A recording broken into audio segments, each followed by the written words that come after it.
வருத்தத்தினால் நிறைந்திருக்கிறது, அதை சொல்லி முடியாது. இன்றைக்கும் இந்த புதன்கிழமை இரவு வேளையிலே ஆண்டவராகிய இயேசு கிறிஸ்துவின் நாமத்தினாலே 837வது தேவனுடைய வார்த்தையை இன்றைக்கு சிந்திக்கப் போகிறோம். பிரசங்கி புஸ்தகம் 1வது அதிகாரம் 13வது வசனம்.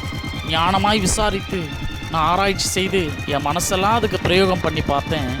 இந்த மனு புத்திரன் இந்த கடும் தொல்லையில் அகப்படும்படி தேவன் அதை அவர்களுக்கு நியமித்திருக்கிறார். தேவனே ஒரு மனுஷனுக்கு கடும் தொல்லையை கொடுத்தா என்ன பண்ண முடியும்? அதிலிருந்து யாராலையும் மீட்க முடியாது. சரி, ஏன் நமக்கு கடும் தொல்லை, பிரச்சனை, பாடு, உபத்திரவம், நோய் நொடிகள் இதெல்லாம் கொடுக்குறாரு? இது எல்லாம் நன்மை என்று சொல்லி தாவீது ராஜா சொல்கிறார். ஏன்னா நான் உபத்திரவப்பட்டதுனால்தான் என்னுடைய பாவத்திலிருந்து நான் வெளியே வந்தேன். நான் சோதனைக்கு உட்படுத்த பண்ணதுனால தான் தேவனுடைய வழி, பரிசுத்தமான வழி என்னன்னு தெரிஞ்சுக்கினேன், அவருடைய நீதியான வழியை தெரிஞ்சுக்கினேன் அப்படின்னு சொல்லிட்டு அவர் தேவனிடத்தில் சரணடைகிறார். ஆனால் நாம் இன்றைக்கி நமக்கு ஏற்படக்கூடிய தொல்லை, கஷ்டம், பிரச்சனை, பாடு, உபத்திரவத்தெல்லாம் தேவனுடைய பார்வைக்கு நம்ம நல்லவனாக இல்லைன்றது தான் அர்த்தம். பிரசங்கி புஸ்தகம் 2:26 வாசிச்சு பாருங்கள். தேவன் தமது பார்வைக்கு நல்லவனாக இருக்கிறவனுக்கு தான் ஞானத்தையும் அறிவையும் இன்பத்தையும் அளிக்கிறார். ஞானம், அறிவு, இன்பம் தேவனுடைய பார்வையில் நல்லவனாக இருந்தால் மட்டும்தான் கிடைக்குமா?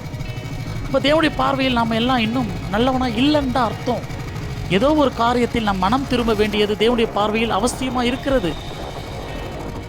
ஏன்னா தேவனுடைய சித்தம் உன்னுடைய சித்தமாக இருக்காது. நிச்சயமாக தேவனுடைய வழி மனுஷனுடைய வழியாக இருக்காது. ஏன்னா அவருடைய சித்தம் வேறு, அவருடைய சிந்தனை வேறு. அவர் மேலானவைகளை நம்மளை நாட சொல்லியிருக்கிறாரு. நாம் சின்ன சின்ன பிரச்சனைகளுக்கும் எதுக்கோ நம்ம போயிட்டு நம்மளுடைய நேரத்தையும் இதெல்லாம் காலத்தையும் பிரயாசத்தையும் வீணடிக்கிறோம். மனிதன் தன்னுடைய ஆத்மாவுக்கு ஈடாக எதை தர முடியும்? தன்னுடைய ஜீவனுக்கு ஈடாக எதை தர முடியும்? ஒன்றுமே தர முடியாது.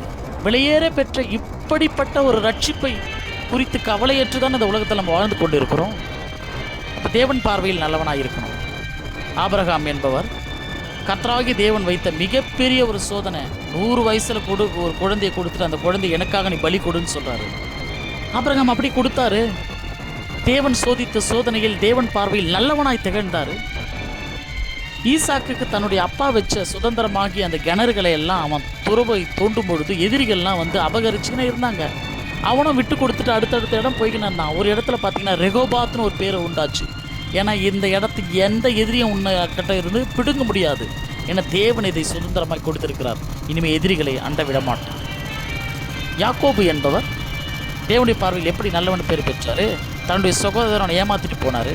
ஆனாலும் தேவனோடும் மனிதனோடும் போராடி இஸ்ரவேல் என்ற ஒரு பெயரை பெற்று 2 பரிவாரமான ஆசீர்வாதங்களோடு வந்து தன்னுடைய சகோதரனோடு சமாதானமாக விரும்பினார். பாருங்க, அதான் தேவனுடைய பார்வையில் நல்லவனாக இருந்தான். அதனால தான் அவருக்கு ஆசீர்வாதம் வந்துச்சு. 12 சீஷர்களை இயேசு கிறிஸ்து தேர்வு செய்தார். எந்த திறமையை வச்சு, எந்த நல்ல காரியங்களை வச்சு தேர்வு செய்திருப்பார்?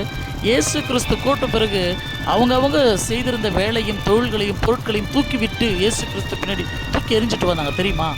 வலைகளை அலசி கொண்டே இருக்கிறாங்க. அப்படியே என்னை பின்பற்றுவான்னு சொல்கிறார். அப்படியே வலைய பொருள் எல்லாத்தையும் விட்டுட்டு அப்படியே இயேசு கிறிஸ்து பின்னாடி போகிறாங்க.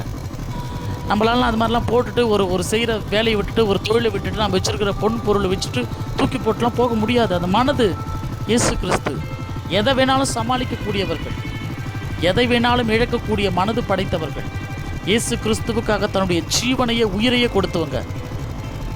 அந்த 11 சீஷர்களையும் 12 பேர் யூதாஸ்காரியத்தை அவர் நான்று கொண்டு செத்துட்டார், அது வேறு விஷயம். மீதி 11 பேரும் எவ்வளோ கொடூரமான முறையில் கொலை செய்யப்பட்டாங்க தெரியுமா? எல்லாவற்றையும் இழக்க இயேசு கிறிஸ்து பின்னாடி வந்தாங்க பாருங்க. முதலாவது தேவனையும் அவருடைய ராஜ்யத்தையும் தேட வந்தாங்க பாருங்க. அதான் தேவனுடைய பார்வையில் நல்லவர்களாக இருக்கிறது. சகை என்ற ஒரு வட்டிக்கு வர்றவன் இயேசு கிறிஸ்துடைய பார்வையில் நல்லவனாய் திகழ்ந்தார். எப்படி? வட்டிக்கு வர்றவனுக்கு எப்பொழுதுமே கொடுக்குற மனசு வராது. ஆனால் நான் யாருக்கட்டலாம் அநியாயமாக வாங்கணும், 4 மடங்காக திருப்பி கொடுத்துட்றேன். அந்த மனமாற்றம் இருக்குது பாருங்கள். அதுதான் தேவனுடைய பார்வையில் நல்லவனாக இருக்கிறது. இன்றைக்கு நானும் இருக்கிறோம், நீங்களும் இருக்கிறோம், எவ்வளவோ ஜனங்கள் வார்த்தையை கேட்கிறோம். தேவனுடைய பார்வையில் நல்லவனாக இருக்கிறோமா? இயேசு கிறிஸ்து தான் அந்த வானத்தையும் பூமியையும் நம்மையும் படைத்தவர். அவரை ஒருவரை தான் நம்ம வணங்குறோமா? கிடையாது. அவருடைய பார்வையில் நல்லவனாக இருக்க இயேசு கிறிஸ்துவை விசுவாசி, நீயும் உன் குடும்பத்தாரும் ரட்சிக்கப்படுவீர்கள். ரட்சிப்பு தான் அந்த உலகத்திலே தேவன் பார்வையில் நல்லவனாக இருக்கிறவனுக்கு கிடைக்கக்கூடிய மிக பெரிதான ஒரு பொக்கிஷம். அதை பெற்றுக்கொள்ள இயேசு கிறிஸ்துவை மட்டுமே நீ தெய்வமாக ஏற்றுக்கொள்ள வேண்டும். கர்த்தர் நம் அனைவரையும் ஒவ்வொருவரையும் ஆசீர்வதிப்பாக. அடுத்த தேவ செய்திகளோடு நான் உங்கள் காட் சர்வன்ட் சகரியா சதீஷ்குமார்.